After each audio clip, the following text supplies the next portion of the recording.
What's up, everybody? Renfail here, and last night during the live stream we were having a discussion about the similarities and the differences between Fallout and Starfield. Mostly, you know, when I say Fallout, I don't mean Fallout 1 and 2, I mean the Bethesda Fallouts. So think Fallout 3, Fallout 4, Fallout 76. What are some of the similarities and differences between these two games? So I want to jump in, and we're going to talk about it this morning. Because there are, you know, there are quite a few differences, but there are, I think, more similarities than there are differences. So if you're someone who likes Bethesda games, and you're familiar with Bethesda titles, then I'm going to play musical chairs here as I move all my stuff around in the office. But let's talk a little bit about this, because I think at the forefront of this is the fact that the control scheme and the way the game plays, the way the NPCs interact with you, all of those, if you're familiar with Bethesda games, if you're familiar with Fallout games, then you're going to be very familiar here. So I'm in a base right now, and you know, we can look around, and you've got all your similar controls other than the Pip-Boy, but you know, we could jump around, and you can, you know, go into your options and change all these things. You can go over and talk to your companion, If you don't and you mind, get a I'd conversation like to speak to window Admiral that's Logan very sooner rather than Bethesda. later. You can exit Admiral out of that. Logan's office You shouldn't have be terribly stats and perks, or in this case, skills and perks. So you have your skill trees. So think the special system from Fallout. It's the same thing here. It's just something different. Physical is your strength. Social is your charisma. Then they break it down a little bit differently because you have combat and science and tech abilities. But it's the same thing here because each one of these acts like a perk system in essence, where you have an ability, and within that ability you have ranks of the ability that you can take. This is all very similar to people who have played Fallout games in the past. So the base structure of how the games play is very, very similar. And you go out, you do quests, you level up, all that's here. Also in Starfield is when you're running around towns. We're not in a town right now, but I'm explaining it so that when we go back to town, you'll see it a little bit differently. When you're running around town, and if you're near an NPC that's talking about something, you'll get an activities ping that pops up. And what that means is that you've suddenly been given a random mission. And these are the types of random missions that you have. And these will be things that happen because you're listening to a conversation, or someone is addressing you directly, or someone is giving you a rumor. You will also come across quests talking to NPCs. You'll find things on bodies. You'll find slates, which are these like digital storage devices in the game world, which trigger quests the same way notes and things of that nature would do in Fallout. So all of that stuff that you're familiar with in Fallout is here. And then of course we have these, you know, deep conversations with NPCs and storylines. Like we just finished the storyline the other day, and so you know, we could sit here and listen to them have their conversation. So if you're used to the way that Bethesda does their conversations and the relationships and the NPCs and how that all works, it's all the same here. But I do think it's worthwhile talking about some of the differences, because there are quite a few of those, mostly related to, well, your ship. So we'll go back to my ship really quick so we can check this out, because it's the one thing that Starfield has that Fallout doesn't have, which is the ship system. So right now we have my ship, the Frontier. I'm still in the base starter ship because I'm on my second playthrough here, and we've been working with our base ship, which you can get lots of different ships. And one of the things I want to show you is just when you're in your ship, let's go ahead and get up, and you'll see all the ships have interiors. All the interiors can be decorated. There are lots of different ships to be found in the universe. You can buy ships, you can steal ships, you can build ships. And all the ships have different mods and configurations. We're going to go show the shipbuilding stuff here in a minute. And your ship is kind of like a home away from home. So here on my ship, I have my companions, and you can assign companions to the ship. And different companions do different things. So if we go to the ship, you can look at the ship overview. And once you're here, you can look at your different ships if you have more than one. And you can go to your crew. And this is where you can assign crew members to your ship. Bigger ships have bigger crew capacities. So, and they do different things. Like Sarah's really good at astrodynamics, as you can see. Pretty good with lasers. Okay with leadership. Okay with botany. I have the adoring fan. He sucks at everything other than weightlifting because he spends all his time in the gym because he's, you know, obsessed with himself and with me unhealthily. It's kind of crazy. You also have outposts, which I do not have any of. So if you're used to the settlement system and the Fallout games like Fallout 4, Fallout 76, the camps and settlements, outposts are way more in depth, and the fact that there are lots and lots and lots and lots and lots and lots and lots and lots and lots and lots and lots and lots and lots and lots of planets to explore. We are on this planet right now. That's one planet within this system.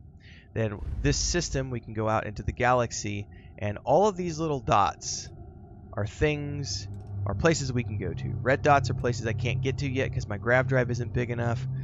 White places are places I can jump to. The ones with names are places I've already been to. So like Alpha Centauri, we could choose to go to Alpha Centauri and say, okay, let's go ahead and set a course for there. Let's go ahead and jump. And while we're doing that, I'm going to take a sip of my coffee to hydrate. This is United Colony Space. Maintain current course while we scan for contraband. Contraband? I'm a good boy. I don't have any contraband. And complete. Enjoy your stay in New Atlantis. Here we have Jemison, which is the main planet that you're going to come to, which is where New Atlantis is located. And we're going to go straight down to the station so that we can dock, because this is one of the things that I think this is one of the big differences between Fallout and Starfield is the planetary exploration. So all the planets we were just talking about, all those planets you can go to, you can explore, you can set up outposts on them. They have different resources, they have different flora, they have different fauna, they have quests, they have activities, they have things that you can go do. Some of them are just wild uninhabited wastelands. Other things have lots of stuff going on. So what I wanted to show is, really quick, this guy. We'll go talk to the ship service technician. Trade authority is always buying. Okay, no problem. So one of the first things you can do when you have a ship is you can go in here and you can modify your existing ship. So this is my current ship. I could choose to upgrade the ship. There's lots of different things. You have cannons, you have missiles, you have all these different things, shields, all these different things you can do. But what a lot of people want to look at is the ship builder. The ship builder allows you to fully design, modify, and paint your ship. And this is where you can come in here and break down individual components like this and say, I'm going to take that, put it over here. I'm going to take this, put it over here. What else can I put there? You know, you can, I got to remember how to pan around. I haven't been in here in a while. I haven't worked on building ships for a while. Oh, there it is. So you can choose to build your own ship with all these different components, and there's lots of different components to choose from. So if I were to come over here and say, I want to add something, well, it's going to give me all these different types of things that I can add. If you're familiar with the outpost building or settlement building in Fallout, this is very similar because it's all these bits and pieces that you can move around and snap to. And this is just the... yeah, I want to cancel the modification. This is the ship modification system, which is one of the major differences between the two. And then, of course, we can come in here and say, what does he have for sale? I'm sure you can find something you like. And we could buy the different ships, and they all have different stats, as we can see over here. But again, you can go take on bandits and take out their engines, board their ships, take their ships. You can find ships on planets that you can steal and bring back and sell, or you can choose to take those and modify those. So the ships are going to be probably the biggest difference between this game and Fallout, because the base game is still all there. So this is why a lot of people said this is like Skyrim in space or Fallout in space, because you have all the base things from Bethesda games that you know and love, on top of the fact that there are ships and space exploration and lots of planets and the outposts and everything else. There is one other defining factor that's different between this game and Fallout games, and I don't know if I remember which one is the lodge. There it is right there. Quick commercial break, everyone, to celebrate and give thanks to all of these amazing people who keep me on the air full time. Really appreciate the support. All you got to do is join as a member. You get access to private videos. You can also do super thanks on any upload or super chats and stickers on any live stream or premiere you see. And beyond that, don't forget we're multi-streaming over on Twitch now, so you can support over there as well. Thanks so much to everybody. Let's get back to the video at hand. Alright, so I finally made it to the lodge and the basement where we have all of these crafting stations. We've got a cooking station, a pharmaceutical lab, we've got a weapon workbench, a spacesuit workbench, and an industrial workbench. And over here we have the research lab. So the crafting system in this game is incredibly complex.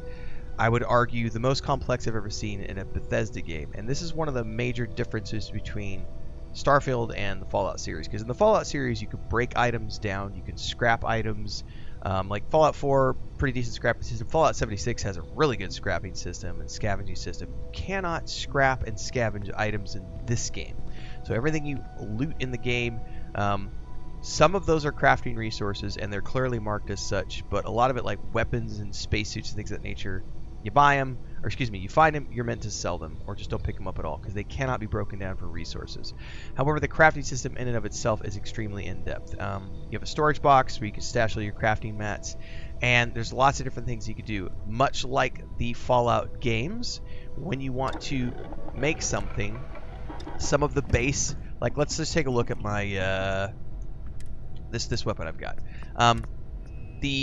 Some of the base things that you can install, like the short barrel, doesn't require any perks. It doesn't require any knowledge of anything, but it does require resources. But then things like long barrel, I need barrel mods. If I want stabilizing, I need barrel mods too. So there's different ranks of things you need. And this is where things get really complex in Starfield, because not only do you need to worry about needing the ranks of a crafting specialization to craft the mods that you want to make, you also have prerequisites for the crafting aspects themselves, which require you have special knowledge. So as an example, before you can make spaceship or spacesuit mods, you have to have spacesuit design. And you need different ranks of that depending on how deep into the spaceship mods you're going to go. So in order to get to spacesuit design, it was in the second tier of the skills here, which means I needed to spend 4 points in the science tree to unlock the second tier. So this is the first tier, this is the second tier, this is the third tier, this is the fourth tier. It works its way down. So I had to spend 4 points here to unlock spacesuit design. I got rank 1 right now. And in order to get rank 2, I would need to do the current challenge, which is to create 5 spacesuit helmets or pack mods. So this is a similar system to what you've seen in Fallout, but for me, it's way more complex than anything I've seen in Fallout. And here is your research station, and this is where you do the research to unlock those things. So I would go down to equipment as an example, and I would say, I want to learn how to make pack mods. And it's going to tell me, okay, well, in order to do that, you need 10 aluminum, 10 beryllium, you need 8 mag pressure tanks, and 5 monopropellants. Once you have all those things, you can then learn rank 1 pack mods, and then you can go to the crafting station and you can craft the mods for your boost pack. So again, at the end of the day, the differences between Starfield and Fallout in terms of a series aren't that great. They're both Bethesda games, both Bethesda franchises. They play extremely similarly. The major differences for me are the space flight and the space exploration. The outposts feel much more robust here. Coming over here and needing to build all of these different components for your outposts, and then also crafting mods and things of that nature. There's all these different things you can build. There's a lot of stuff that you can go into this game, and this is a game where you can easily spend thousands of hours just crafting and building outposts if you want to. And I know that's something that a lot of people have enjoyed about Fallout 4. And I would say that if I had to compare Starfield to other games, I definitely would choose the Fallout universe as opposed to Skyrim, because Skyrim doesn't have this rich, deep crafting system. It does have a crafting system, but I don't feel it's nearly as in depth as what we see in the Fallout and Starfield franchises. But that's just my thoughts. Anyway, hopefully you enjoyed my discussion video on Fallout versus Starfield. If you did, don't forget to like, subscribe, hit the bell icon so you never miss an update. Daily streams here and on Twitch, usually around noon Central. Make sure you subscribe in both places to get updates whenever I go live. There's a Discord and a Patreon. And of course, don't forget to check out the playlist. I'm currently working on my second playthrough of the game since the May 15th update.